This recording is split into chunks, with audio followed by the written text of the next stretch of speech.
que é a Bíblia? Livro sagrado, livro divino, livro santo. Ao longo dos séculos, a Bíblia Sagrada já foi chamada de várias maneiras. E hoje, no século XXI, ainda é o livro dos livros.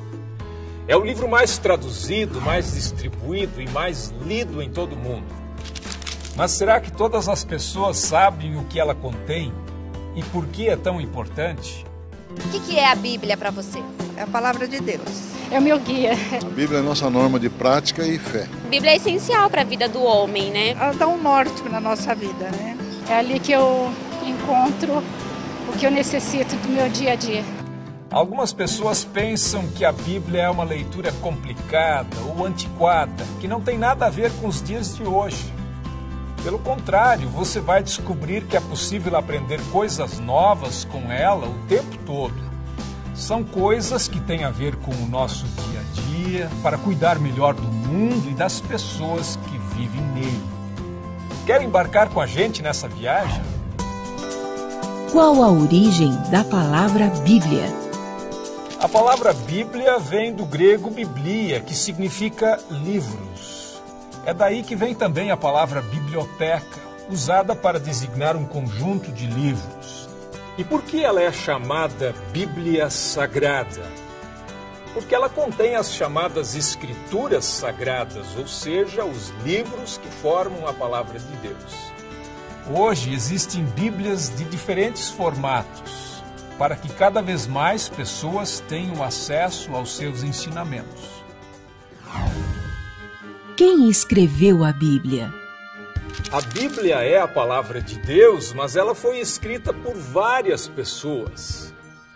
Contém livros de diferentes gêneros literários, como cartas, testemunhos, cânticos, parábolas, provérbios.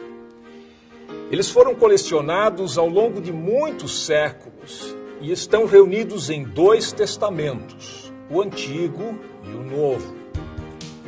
Ninguém sabe exatamente quantas pessoas escreveram a Bíblia. No caso de muitos dos livros, temos o texto, mas não sabemos quem escreveu. A gente pode dizer que a Bíblia é um livro escrito a muitas mãos. Há milhares de anos, os antigos costumavam usar vários suportes para escrever. Pedra, pedaços de cerâmica, tabletes de argila. Os primeiros livros foram escritos em rolos de couro tratado, conhecido como pergaminho, ou em papiro, um tipo de papel feito de fibras vegetais prensadas.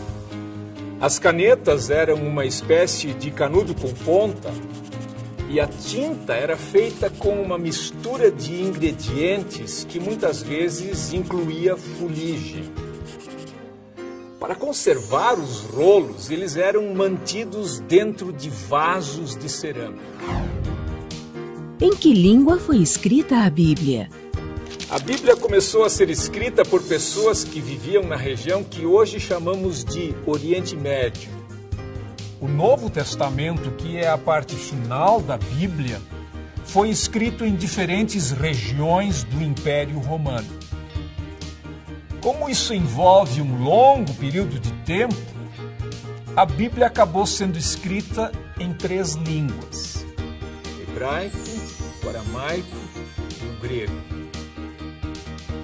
A maior parte do Antigo Testamento foi escrita em hebraico antigo, que era a língua falada pelo povo hebreu daquele tempo, e que serviu também de base para o hebraico moderno, que é falado hoje no Estado de Israel. O hebraico é um idioma no qual, ao contrário do português, escrevemos e lemos os textos da direita para a esquerda. Alguns séculos antes de Jesus, o hebraico foi substituído pelo aramaico, que foi falado por centenas de anos. Alguns trechos do Antigo Testamento, como partes do livro de Daniel, foram escritos em aramaico. Já o Novo Testamento foi escrito em diferentes regiões do Império Romano. Os cristãos o escreveram em grego koiné, que significa grego comum ou grego simples, que era a língua internacional daquele tempo. O grego era usado no contato entre as pessoas de diferentes culturas e compreendido em todo o Império Romano. O que são o Antigo e o Novo Testamentos? A primeira parte da Bíblia, chamada pelos cristãos de Antigo Testamento, é a Bíblia hebraica, o livro sagrado do povo judeu. O Antigo Testamento reúne livros que foram escritos ao longo de vários séculos, no período antes de Cristo. Eles foram sendo colecionados aos poucos e esta parte da Bíblia já estava pronta quando Jesus Cristo nasceu. O Antigo Testamento é composto por vários grupos de livros que contêm desde o Gênesis, que fala do surgimento do mundo, do Jardim do Éden e Adão e Eva, até crônicas históricas sobre a saga do povo hebreu. Traz também salmos, provérbios, cânticos e as palavras dos profetas. A palavra testamento significa acordo, promessa ou aliança. E o Antigo Testamento menciona 3 importantes alianças de Deus com a humanidade. A aliança com Noé, simbolizada pelo arco-íris, quando Deus prometeu que nunca mais enviaria outro dilúvio para destruir a terra. A aliança com Abraão, em que Deus prometeu fazer dele o pai de uma grande nação abençoada, com mais descendentes que as estrelas do céu. E a aliança com Moisés, um acordo que dizia que o povo devia se guiar pelas leis de Deus.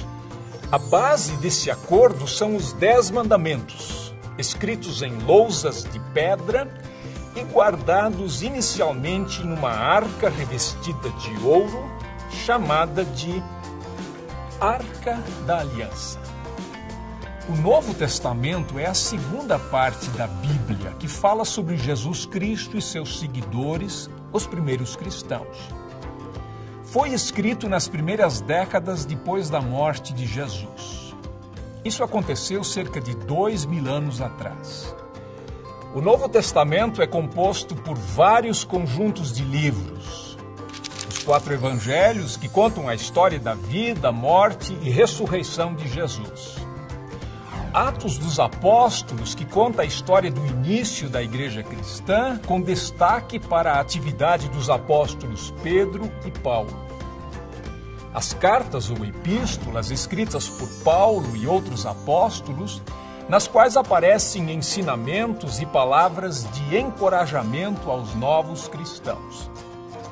E o livro do Apocalipse, que narra as visões de um homem chamado João sobre um novo céu e uma nova terra. O Novo Testamento fala da nova aliança feita por Deus com os homens por meio de Jesus. Ao instituir a Santa Ceia, Jesus abençoou o cálice e disse: "Este cálice é a nova aliança feita por Deus com o seu povo, aliança que é garantida pelo meu sangue derramado em favor de vocês." A Bíblia dita leis ou conta histórias? A Bíblia faz as duas coisas, mas o que chamamos de leis ou mandamentos são, na verdade, recomendações que mostram às pessoas a maneira certa de adorar a Deus e de tratar uns aos outros. E as histórias, que são a maior parte da Bíblia, dão encorajamento e esperança às pessoas nos tempos difíceis. Os livros históricos e os livros dos reis do Antigo Testamento, por exemplo, contam passagens da vida de pessoas como Josué, Ruth, o corajoso rei Davi, que na infância foi um pastor de ovelhas, e o seu filho, o rei Salomão, célebre por sua sabedoria. Vários livros do Antigo Testamento são chamados de livros de sabedoria. Tratam de temas importantes como o sentido da vida, a questão do sofrimento e a forma correta de viver. Mesmo formando um grupo, Esses livros são bem diferentes uns dos outros. O primeiro conta a história de Jó, um homem correto que teve uma vida muito sofrida e atribulada. O livro dos Salmos contém orações, hinos e poemas usados ainda hoje por judeus e cristãos em seus cultos. Os provérbios ajudam as pessoas a ter atitudes mais justas e sábias. O livro de Eclesiastes traz reflexões sobre a vida. E o Cântico dos Cânticos é uma coleção de poemas de amor. Quem foram os profetas bíblicos? Os profetas da Bíblia que estão no Antigo Testamento eram pessoas de origens bem diferentes. Amós e Miqueias, por exemplo, eram homens do campo, enquanto Isaías parece ter sido um membro da classe aristocrática. Mas todos tinham uma coisa em comum: anunciavam a mensagem de Deus. Alguns, como Amós, advertiam o povo sobre os maus caminhos em que andavam, condenando atitudes como a dos ricos que exploravam os pobres, cometendo abusos e injustiças. A história do profeta Jonas, engolido por um grande peixe, é bem conhecida. O livro mostra que Deus perdoa aqueles que desistem dos maus caminhos. Outros profetas, como por exemplo Isaías, trouxeram palavras de esperança. Anunciaram a chegada do Messias, um rei enviado por Deus que traria paz e salvação e mudaria o mundo. Os cristãos acreditam que esse Messias é Jesus. As histórias não param por aí, não. No próximo bloco, vamos falar mais sobre o Novo Testamento, que narra o que aconteceu depois da vinda de Jesus. Você vai saber sobre as celebrações do Natal e da Páscoa, tão importantes para os cristãos, e também sobre as parábolas, histórias verdadeiras, cheias de sabedoria. Não perca!